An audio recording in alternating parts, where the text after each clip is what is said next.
Well, everyone, it's time for us to go ahead and compare the Apple Watch SE2 against the Apple Watch Series 6 and see which specific Apple Watch is the better one for you. Now, I will tell you, unlike a lot of other products that Apple makes, things like iPhones and iPads, Apple Watches, I think, generation by generation, don't really get crazy amounts of updates. I think if you're going from like an Apple Watch Series 6 to an Apple Watch SE2, there are some advantages, but there are also still some disadvantages by upgrading, which may sound like a weird thing. Even though the SE2 is a brand new Apple Watch, the Series 6 actually does have some capability that the SE2 does not have. So we'll talk about that throughout the video. If you want to pick up either one of these watches, links will be down in the description. You can get them from there. You can help support the channel at the same time. Now, starting off with the outside of both these watches, they both actually come in the same exact case and stylings. So with the Apple Watch Series 6 and with the SE2, they both come in 40mm and 44mm sizes. Now, what does this mean? Well, essentially, they're both going to be giving you the same exact size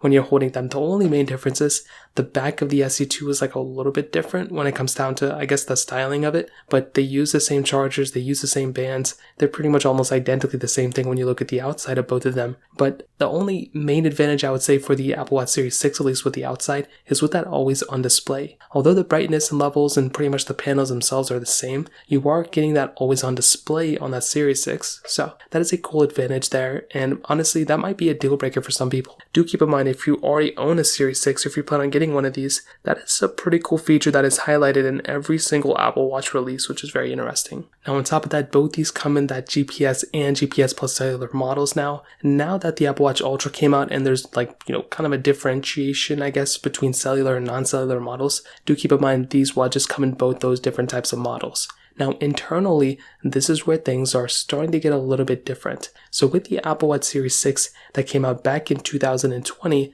this thing had that S6 chip inside of it. Now, that was a pretty good chip. There were some rumors at that time stating it was going to be still the S5 chip. Not luckily enough, though, that came with the SE, the original SE. But now with the Apple Watch SE2, Apple has actually now given it the S8 chip, which is pretty much the same chipset as the Apple Watch Series 8. So that is a pretty big difference if I'm being honest. So you're getting like a much newer chipset on this watch, which should make it faster, should make it better in pretty much most areas, and maybe more power efficient too. So if you're somebody who's in that market, it may make a little bit more sense to go and buy something like an Apple Watch SE2, because not only is it going to be probably a faster watch, but it's also going to last longer in terms of software updates. So that is another pretty big thing for that watch over the Apple Watch Series 6. Now, on top of that, the Series 6 does have a U1 chip inside of it. The SE2 does not have it, so definitely do keep that in mind. Now, between both, they have some similarities, so obviously you can go ahead and, take phone calls and message people and download applications and all those other things. Both these watches in that standpoint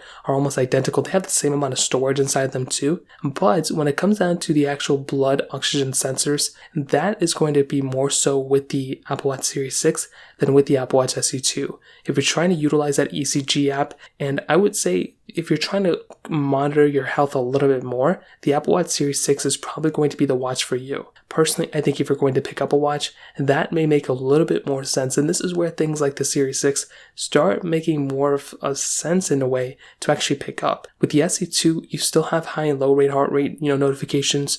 You can still check your heart sensor, check your heart rate, like all that stuff. You still have a lot of capability there, but if you really want to delve deep, a lot of the features that the Apple Watch Series 8 has are already there on the Series 6. So, in my opinion, that might be something big that you may want to take a look at, but regardless, I will say there's still a lot more similarity. The water resistance, at 50 meters is the same, and honestly, when it kind of sums up this whole entire video, the main thing that you're going to have to probably think about is that, yeah, the Apple Watch SE2 is a newer watch and it's going to last longer, but there are still a lot of features built within the Series 6 that the SE2 still doesn't have. So if I were you, if I was coming from none of these Apple Watches, honestly, I would probably end up going for an Apple Watch Series 6. Because, both these watches are still supported with software, so they're not going anywhere anytime soon in that standpoint, but they still have a ton of capability. And personally, everything that I do on an Apple Watch, my Apple Watch Series 4 that I still use on an everyday basis gets the job done for me. I don't even think I'm probably going to upgrade, to be honest, because this Apple Watch still is compatible with watchOS, so I don't think I'm going to be upgrading anytime soon. But with the next generation, like with these Apple Watches, the Series 6 I think is a tremendous watch and has a lot of capability too. But I think the SE2, if you're wanting to just go and walk into an Apple store, that's a great Apple Watch. It's right there. You can just pick it up and move on with your life. But I still think the Apple Watch Series 6 is probably the better one for a majority of people out there. So that kind of covers it up. If you have any other thoughts or questions, let me know in the comment section below. Hit the like button, that would mean so much, but definitely hit that subscribe button. More importantly than everything else, I love every single one of you guys. Hopefully I'll catch you guys in the next video. Peace out till then.